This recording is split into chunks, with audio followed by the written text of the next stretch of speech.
The 1930s was marked by the Great Depression. During the Great Depression, most people couldn't afford to keep up with their clothes, let alone invest in fashion, so there were really no fashion trends during the 1930s.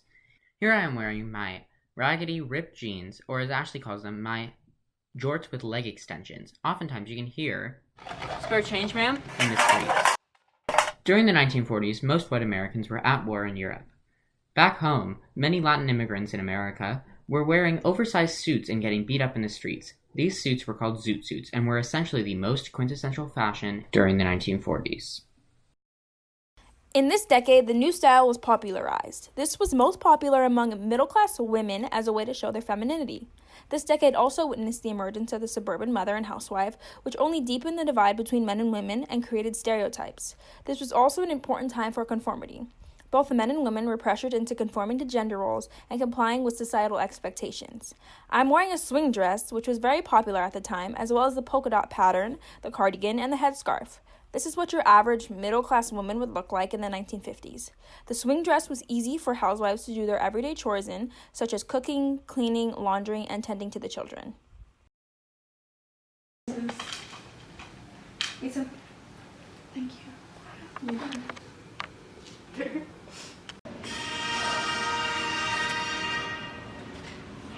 Американцы, видите это?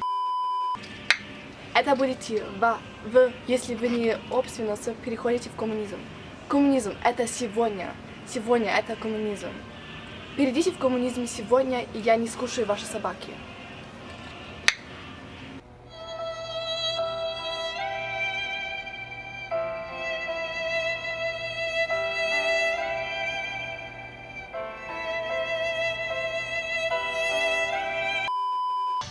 Nearly every aspect of the 1960s, from the counterculture and civil rights movements to the space race, was somehow reflected in the clothing worn throughout.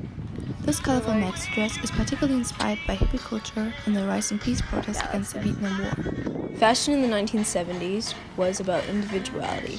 Common items included miniskirts, bell-bottoms, popularized by hippies, vintage clothing from the 1950s and earlier, and the androgynous glam rock and disco styles that introduced platform shoes, bright colors, glitter, and satin. This was an era of good feelings and opposition to the war. I'm wearing the outfit of the businesswoman of the 80s. Shoulder pads were big at this time and were a way for women to show their dominance in the workplace. The 80s were a time of Reaganomics, which allowed the middle class to earn more money. Women wanted to be part of that too. When not in work, people at this time enjoyed wearing scrunchies and lace, as well as leather, poofy clothes, bright colors, and leg warmers.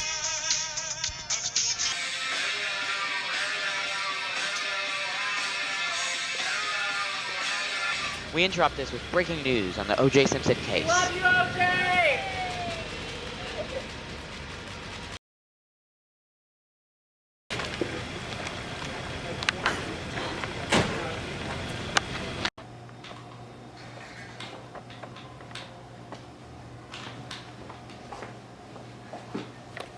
Can you try it on?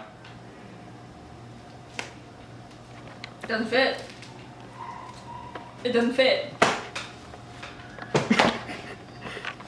In the early 1990s, several late 1980s fashions remained very stylish among both sexes. However, the popularity of grunge and alternative rock music helped bring the simple, unkempt grunge look to the mainstream by 1992. This was an anti-conformist approach to fashion led by the popularization of the casual chic look rather than a more materialistic paradigm. Am I in it? Or am No. I out Gonna of frame? kiss you No, you're to in it. death. Am I? Oh my god.